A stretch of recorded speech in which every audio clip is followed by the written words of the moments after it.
Content creator কাপির যেই বাড়িটা কয়দিন আগে পুড়িয়ে দেওয়া হয়েছিল, তো সেটা অবশেষে সেটা কারা করেছে সেটা আইনের আওতায় তাদেরকে আনা হয়েছে, যে দুজন এই কাজটা করছে। আসলে এটা ধরা খুব টাফ ছিল, মানে কে বা কারা এই কাজটা করছে সেটা মানে ধরা খুবই টাফ ছিল। যাই হোক, তারপরও দেখলাম আজকে এক পুলিশ কর্মকর্তা সে বিষয়টা অনলাইন মাধ্যমে জানাইছে, এবং যারা এই কাজটা করছে তাদের ছবিও অনলাইনে সামনে এসেছে, এবং সবাই আপনারা দেখতে পাচ্ছেন। ঠিক আছে, তারা কিভাবে করলো সব কিছুই পুলিশ বলেছে। ঠিক আছে, আর যারা করছে তারা মূলত হচ্ছে ছাত্রলীগ, নিষিদ্ধ ছাত্রলীগ, তারা এই কাজটি করেছে। আর তারা এই কাজটি করারও পিছনে ব্যাকগ্রাউন্ড হচ্ছে, যেদিন কাপি 32 নম্বর ভেঙেছিল, আগুনে পুড়িয়ে দিয়েছিল 32 নম্বর বাড়ি, এবং কাপি ওই মানে ট্রাকের উপর থেকে আর কি মানে একটু ভিডিও করছিল, ওই ভিডিওগুলো ওরা দেখছে, এবং এই ঘটনার পর দিনই কিন্তু কাপির ঘর বাড়ি পুড়িয়ে দেওয়া হয়েছিল।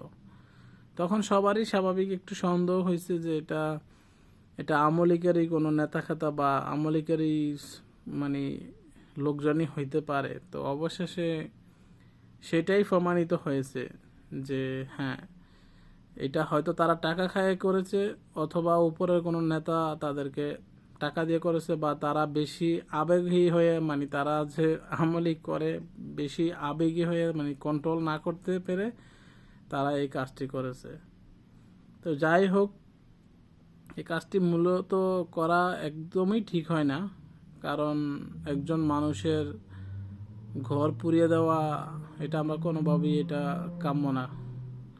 ঠিক আছে, তো তাদেরকে অবশ্যই আইনের আওতায় আনা উচিত, এবং আনা হয়েছে, এবং এটার প্রপারলি এটার বিচারটা করতে হবে, যেহেতু তারা এটা কোনোভাবেই ঠিক করেনি। ঠিক আছে, তো আমরা আশা করি সবাই, এবং সবাই চাই যে এটার খুব একটা বিচার হোক। ঠিক আছে, এরকম যেহেতু কারোর সাথে না হয়, যে কাজটা ওনার সাথে করা হয়েছে, ঠিক আছে, এই কাজটা যে কোনোভাবে আর কারোর সাথে না করা হয়, এবং নিষিদ্ধ ছাত্রলীগকে এই বাংলাদেশ থেকে ত্যাগ করতে হবে।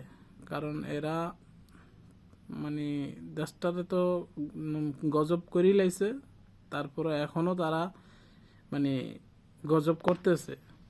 ঠিক আছে, তো কোনোভাবেই তাদেরকে ছাড় দেওয়া হবে না, আর তাদেরকে খুব বিচারের আওতায় আনতে হবে। তো ঠিক আছে, সবাই ভালো থাকবেন, আর ভিডিওটি শেয়ার করে দিবেন।